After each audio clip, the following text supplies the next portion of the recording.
Bismillahirrahmanirrahim. Assalamualaikum warahmatullahi wabarakatuh.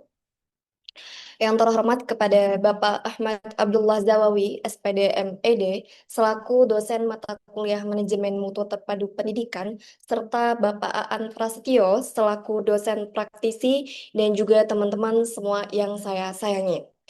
Baik, pada kesempatan kali ini izinkan kami kelompok 7 untuk mempresentasikan hasil diskusi kami terkait penerapan sistem penjaminan mutu internal atau yang biasa disingkat dengan SPMI di perguruan tinggi. Baik, sebelum itu izinkan kami untuk memperkenalkan diri. Langsung saja di sini ada Nabila Az-Zahra Dwi Pratiwi yaitu dengan NIM 075. Yang kedua ada Farah Kamila Ramadhani dengan NIM 188. Yang ketiga di sini ada Agus Syaifullah Akmal dengan NIM 180. Dan terakhir ada Syakira Maizi Hamdi Bajber dengan NIM 006. Baik, langsung kita masuk ke dalam pembahasan, yakni terkait pendahuluan. Jadi, perubahan zaman menuntut perguruan tinggi untuk beradaptasi dalam sistem pengelolaan dan peningkatan mutu pendidikan. Mutu perguruan tinggi di Indonesia masih tergolong rendah, terlihat dari sedikitnya institusi yang memperoleh akreditasi A dari Badan Akreditasi Nasional Perguruan Tinggi atau BNPT. Jadi kondisi ini menunjukkan perlunya penguatan sistem manajemen mutu yang berkelanjutan. Pemerintah melalui Undang-Undang Nomor 12 Tahun 2012 dan Permenristek Dikti Nomor 62 Tahun 2016 menegaskan yang mana pentingnya penerapan sistem penjaminan mutu internal atau SPMI sebagai upaya sistemik dalam menjamin dan meningkatkan mutu pendidikan tinggi secara berkelanjutan. Jadi SPMI menjadi instrumen penting bagi perguruan tinggi untuk mengendalikan proses pendidikan agar sesuai dengan standar yang telah ditetapkan. Jadi sistem ini mencakup tahapan penetapan, pelaksanaan, evaluasi, pengendalian, dan peningkatan mutu atau yang biasa disingkat dengan PPIPP. Melalui penerapan SPMI yang baik, diharapkan tumbuh budaya mutu di lingkungan akademik sehingga perguruan tinggi dapat menghasilkan lulusan yang kompeten, kreatif, dan berdaya saing. Dan demikian, SPMI berperan strategis dalam mewujudkan tata kelola pendidikan tinggi yang efektif, efisien, dan akuntabel. Baik, untuk pengertian tersendiri akan dijelaskan oleh rekan saya. Terima kasih.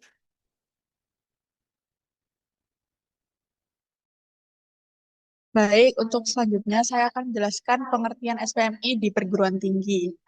Ini dikutip dari kajian Najwa 2023 dan Nurani 2024 pada jurnal SPMI sebagai pilar pengembangan mutu berkelanjutan di perguruan tinggi. Sistem penjaminan mutu internal atau SPMI di perguruan tinggi di Indonesia didefinisikan sebagai kerangka kerja yang dirancang untuk memastikan dan meningkatkan kualitas pendidikan tinggi dengan tujuan utama untuk menciptakan budaya mutu di kalangan akademisi dan pemangku kepentingan pendidikan melalui pelaksanaan evaluasi berkelanjutan terhadap proses pembelajaran, penelitian, dan pengabdian kepada masyarakat. Baik, slide selanjutnya.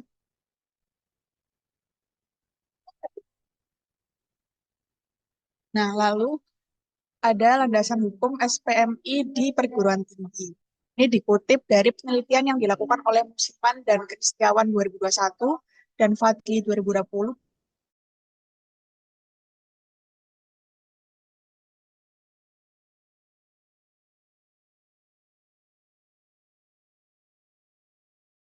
melalui Undang-Undang Nomor 12 Tahun 2012 tentang Pendidikan Tinggi.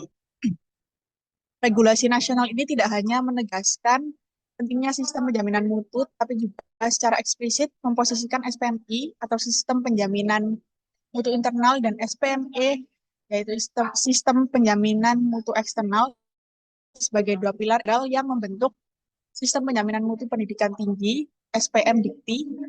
UU ini mengamanatkan bahwa setiap perguruan tinggi wajib merencanakan, melaksanakan, mengendalikan, dan mengembangkan sistem penjaminan mutu yang mencakup aspek akademik dan non-akademik secara otonom atau mandiri sebagai upaya untuk memastikan pemenuhan standar nasional pendidikan tinggi (SNDikti).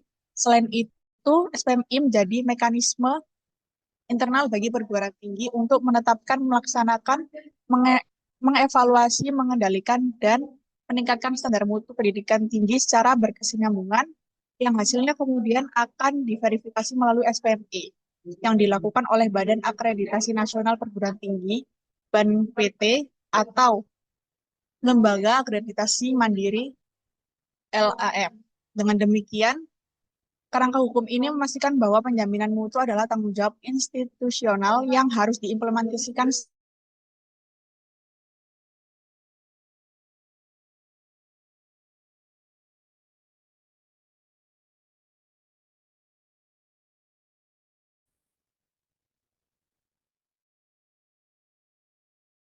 Boleh digeser ke slide selanjutnya. Nah, lalu ada tujuan dan manfaat penerapan SPMI. Ini dikutip dari Jurnal Tarbawi Ngabar, Journal of Education oleh Muk Ibnu Soleh, Nur Aza, Khoiratul Idawati, dan Imam Rohani. Penerapan sistem penjaminan mutu internal pada perguruan tinggi memiliki tujuan utama sebagai kerangka kerja sistematis yang dirancang untuk memastikan bahwa standar kualitas tertentu tercapai dan dipertahankan di semua aspek kegiatan akademik dan administratif institusi dengan fokus pada proses peningkatan berkelanjutan. Secara operasional, SPMI mendorong dilakukannya evaluasi berkala dan terukur yang memungkinkan lembaga pendidikan untuk mengidentifikasi dan mengatasi kelemahan dalam proses pembelajaran dan penelitian. Nah, untuk manfaat signifikan dari implementasi SPMI adalah meningkatkan kualitas pembelajaran melalui penyesuaian kurikulum dan adopsi metode pengajaran yang inovatif, sehingga dapat meningkatkan pemahaman dan keterampilan mahasiswa.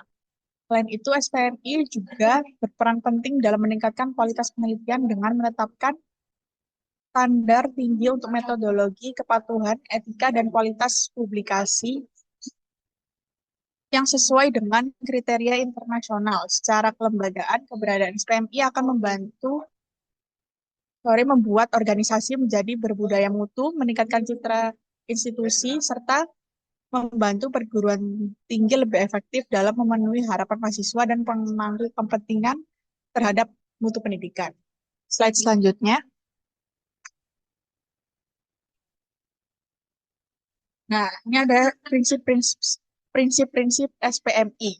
Kutip oleh Sumelsa 2020 pada Jurnal Pedoman Umum Sistem Penjaminan Mutu Pendidikan Dasar dan Menengah yang diterbitkan oleh Direktorat Jenderal Pendidikan Dasar dan Menengah. Yang pertama, ada otonomi. SPMI ini dilaksanakan secara mandiri oleh lembaga pendidikan, artinya masing-masing sekolah bertanggung jawab penuh terhadap pelaksanaannya tanpa bergantung pada pihak luar.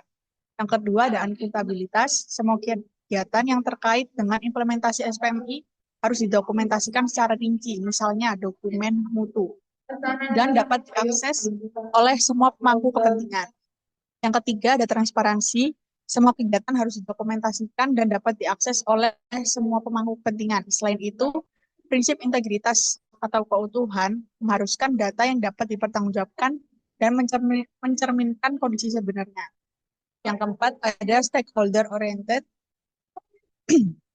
SPMI dilaksanakan secara berkesinambungan dan sistematis mengikuti prosedur yang telah ditetapkan dalam siklus SPMI atau pemetaan mutu, perencanaan, pelaksanaan, pemantauan, evaluasi, dan penetapan standar.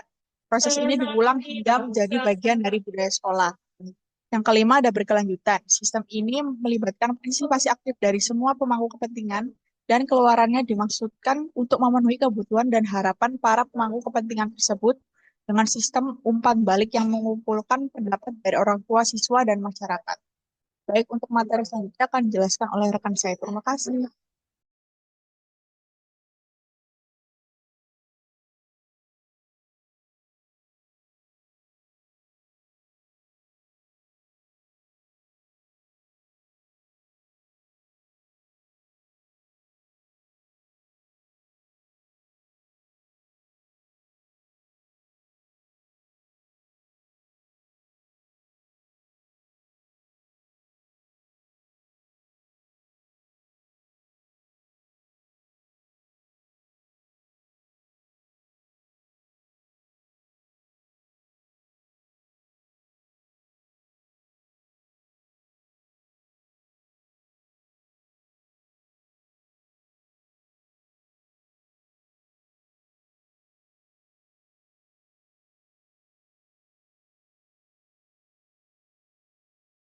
Saya akan jelasin tentang siklus SPMI dari PPEP, yaitu merupakan siklus berkelanjutan untuk menjamin mutu internal perguruan tinggi seperti yang dijelaskan dalam kebijakan SPMI UFDK tahun 2024, yaitu siklus PPEP, penetapan, pelaksanaan, evaluasi, pengendalian, dan peningkatan merupakan tahapan kegiatan yang berkelanjutan. Untuk menjamin mutu internal di lingkungan pendidik tinggi juga merupakan suatu siklus kegiatan. Ini diambil dari artikel kebijakan SPMI di Universitas Bukit Tinggi, ah, Van de, Van de, Van de Kolk di Bukit Tinggi. Baik, untuk next slide.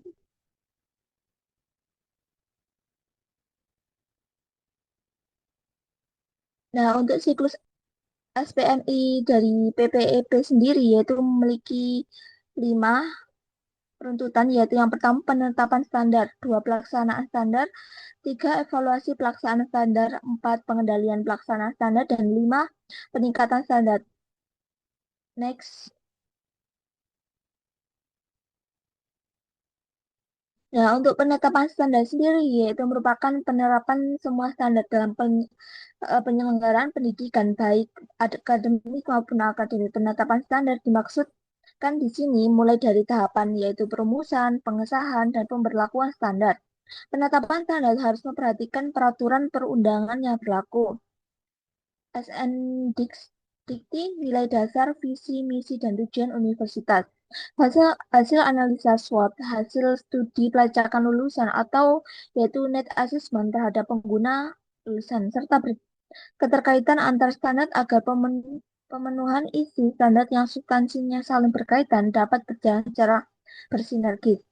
Perumusan standar dengan menggunakan struktur bahasa, norma, atau kaidah yang mengandung unsur A, B, C, D, yaitu audit, yaitu subjek, behavior, yaitu predikat, dan competence, yaitu objek, dan degree, yaitu tingkatan, yaitu berarti peningkatan standar diatur dalam manual penetapan standar yang melekat pada dokumen masing-masing di standar di UFDK.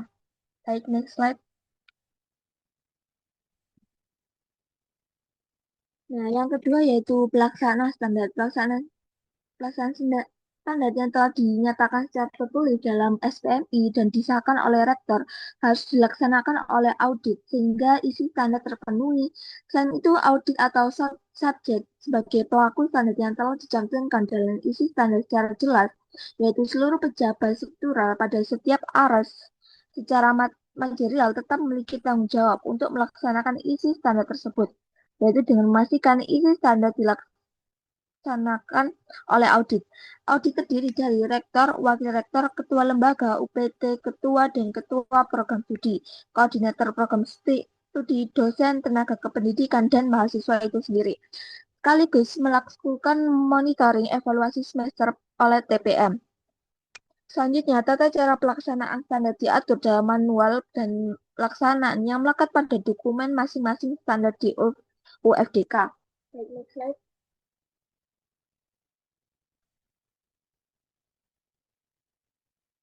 Yang ketiga adalah evaluasi standar UFDK dan seluruh unit di dalamnya, yaitu wajib melakukan evaluasi atau asesmen atau penilaian terhadap suatu proses yang keluaran, yaitu output dan hasil adalah outcomes. Dari pelaksanaan setiap standar, evaluasi pelaksanaan standar dapat dilakukan dalam bentuk, yaitu yang pertama, diagnosis evaluasi dari yaitu evaluasi yang mengetahui kelemahan atau kendala yang dapat mengganggu pelaksanaan isi standar sehingga dapat segera diambil langkah untuk mengatasi kendala tersebut. Yang kedua ada formative evaluation, yaitu evaluasi yang memantau atau memonitoring pelaksanaan standar agar secara cepat dapat diambil tindak pengendalian jika ditemukan penyimpangan yang mengakibatkan isi standar tidak dapat dipenuhi atau memperkuat pelaksanaan pencapaian standar. Yang ketiga adalah summative evaluation, yaitu evaluasi yang menganalisis hasil akhir pelaksanaan standar sehingga diketahui efektivitasnya, keberhasilannya, dan dampak atau outcomes dari pelaksanaan standar. Nah, pihak-pihak yang harus melakukan evaluasi adalah yang pertama adalah audit yaitu sebagai pribadi atau dosen. Yang kedua adalah pejabat struktural yang merupakan audit standar. Dan ketiga adalah evaluasi oleh bukan audit standar dan tidak berasal dari unit internal audit. Nah, meskipun masih dalam satu universitas, dilakukan oleh auditor mutu internal di UFDK, pelaksanaan evaluasi selanjutnya diatur di dalam dokumen manual evaluasi pelaksanaan yang melekat pada dokumen masing-masing di standar UFDK. Baik, next slide.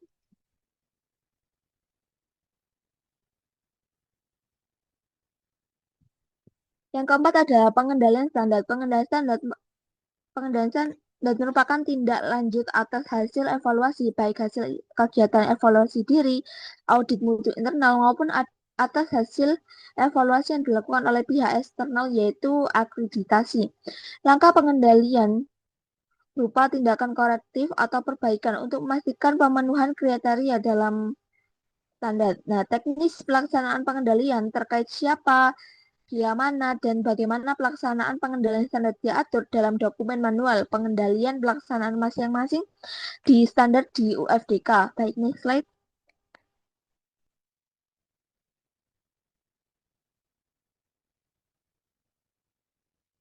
Yang terakhir yaitu peningkatan standar. Peningkatan ada kegiatan peningkatan isi atau luas lingkup standar diksi. Peningkatan standar dapat dilakukan jika sebuah standar telah melalui satu siklus penetapan, pelaksanaan, evaluasi, pengendalian, dan peningkatan standar. Nah, peningkatan standar dilakukan mendasar pada perkembangan masyarakat, yaitu kemajuan ilmu dan teknologi, serta peningkatan tuntutan pemangku kepentingan dan atau eksternal UFDK.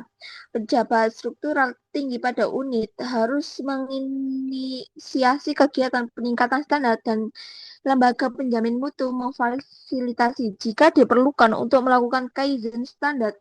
UFDK dapat melakukan benchmarking. Hasil dari kaizen adalah terbitnya standar baru yang menggantikan standar dari sebelumnya. Nah, pelaksanaan peningkatan standar diatur dalam suatu dokumen tersendiri, yaitu dokumen manual peningkatan standar diksi. Next slide.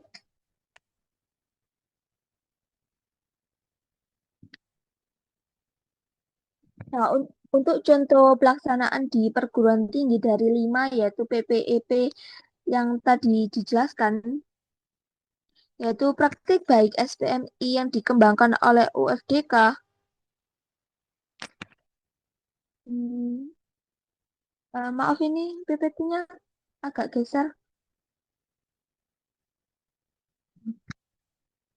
Baik, saya lanjutkan yaitu praktik baik SPMI yang dikembangkan oleh UFDK melalui siklus PPEP sebagaimana contoh pada gambar berikut, yaitu pada gambar 3.4 pada halaman berikut menunjukkan contoh mengenai praktik baik SPMI, yaitu skema peningkatan mutu yang menjelaskan peningkatan kualitas waktu proses pembelajaran, yaitu diawali dengan penetapan standar waktu proses pembelajaran sebanyak 14 kali tatap muka.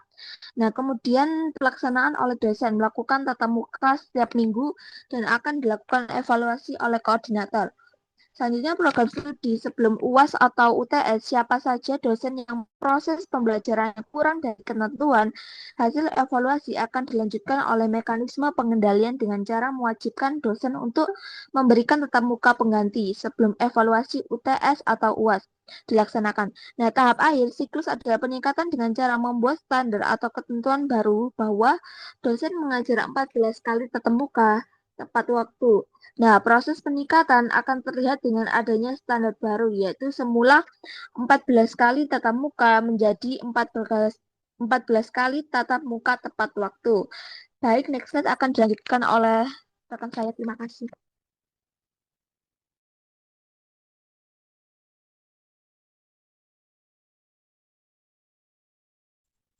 Oke, di sini saya akan menjelaskan atau menyampaikan isu dalam implementasi SPMI yang dimana saya mengambil dari dua kutipan. Yang pertama dari jurnal Muhammad Aryo Ramadhani, dari jurnal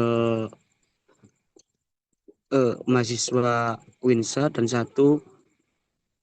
satunya itu dari webs Lembaga Penjaminan Mutu UIN Syekh Ali Hasan Ahmad Adhari Padang, yang dimana menjelaskan menurut Muhammad Aryo Ramadhani, dalam menghadapi berbagai tantangan penerapan sistem penjaminan mutu internal atau bisa disebut dengan SPMI, diperlukan langkah strategis yang mampu mengoptimalkan pelaksanaannya di perguruan tinggi.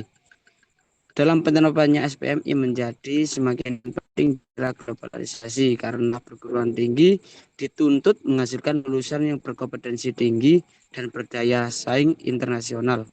Mohon maaf PPT-nya agak sedikit ke kanan ya. Ini kepotong. Nah, sejalan dengan standar mutu global, agak ke kiri sedikit, lurus. Nah, betul, sip. Sejalan dengan standar mutu global menekankan pelaksanaan pendidikan berbasis sistem tanpa penjaminan mutu yang efektif. Instansi pendidikan tinggi akan kesulitan memenuhi standar nasional maupun internasional yang pada akhirnya berdampak pada akreditasi, reputasi, dan daya saing lulusan. Kebijakan nasional seperti SN Standar Nasional Dikti, dan Permendikti nomor 62 tahun 2016 juga menegaskan bahwa SPMI merupakan elemen kunci dalam menjaga dan meningkatkan mutu pendidikan tinggi secara berkelanjutan. Oleh karena itu, penelitian ini berperan penting untuk mengidentifikasi hambatan dan implementasi SPMI serta merumuskan strategi peningkatan mutu akademik dan manajerial di perguruan tinggi. Itu menurut Muhammad Aryo Ramadhani yang dikutip dalam jurnal mahasiswa anak Uninsa. Selanjutnya itu saya mengambil di web lembaga penjaminan mutu di UIN Syekh Ali Hasan Padang. Minimnya pemahaman dan sosialisasi kebijakan menyebabkan implementasi berlangsung perisal dan tidak terkoordinasi. Sementara ketidaksesuaian antara kebijakan nasional yang bersifat generik dengan karakteristik lokal perguruan tinggi. Perguruan tinggi menghambat adaptasi yang efektif. Keterbatasan sumber daya baik dari aspek anggaran, fasilitas maupun tenaga ahli turut melemahkan pelaksanaan strategi mutu. Ditambah kurangnya koordinasi antar unit yang menimbulkan duplikasi program dan ketidaksesuaian target. Selain itu, kelemahan dalam perencanaan strategis dan penetapan indikator kinerja membuat banyak perguruan tinggi hanya berfokus pada pemenuhan akreditasi jangka pendek. Oleh karena itu, keberhasilan implementasi kebijakan penjaminan mutu memerlukan pemahaman yang komprehensif, kemampuan adaptasi terhadap kondisi lokal, serta dukungan sumber daya dan koordinasi yang kuat agar mampu menghasilkan perbaikan mutu pendidikan tinggi secara berkelanjutan. Itu isu dalam implementasi SPMI. Namun ada beberapa hambatan yang dimana dalam segi fasilitas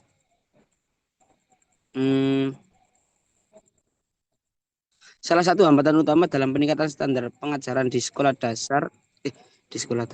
mohon maaf, di perguruan tinggi dalam keterbatasan misalnya meskipun pemerintah atau birokrasi telah mengalokasikan dana yang sebagaimana fasilitas perguruan tinggi harus memenuhi dalam proses pembelajaran kita atau proses pembelajaran mahasiswa untuk keberhasilan pembelajaran dengan efektif dan efisien. Hambatan yang paling nyata yaitu fasilitas dari perguruan tinggi itu kurang, sehingga kurangnya keberhasilan dalam penerapan pembelajaran mahasiswa-mahasiswa di perguruan tinggi. Mungkin itu aja yang bisa kami sampaikan. Selanjutnya akan disampaikan oleh rekan saya. Lanjutkan penjelasan terkait yang tadi ya. Tadi udah dibahas tentang pengertian, siklusnya, dan isu. Sekarang terkait solusi implementasi SPMI. Nah, yang pertama di sini ada sosialisasi berkelanjutan.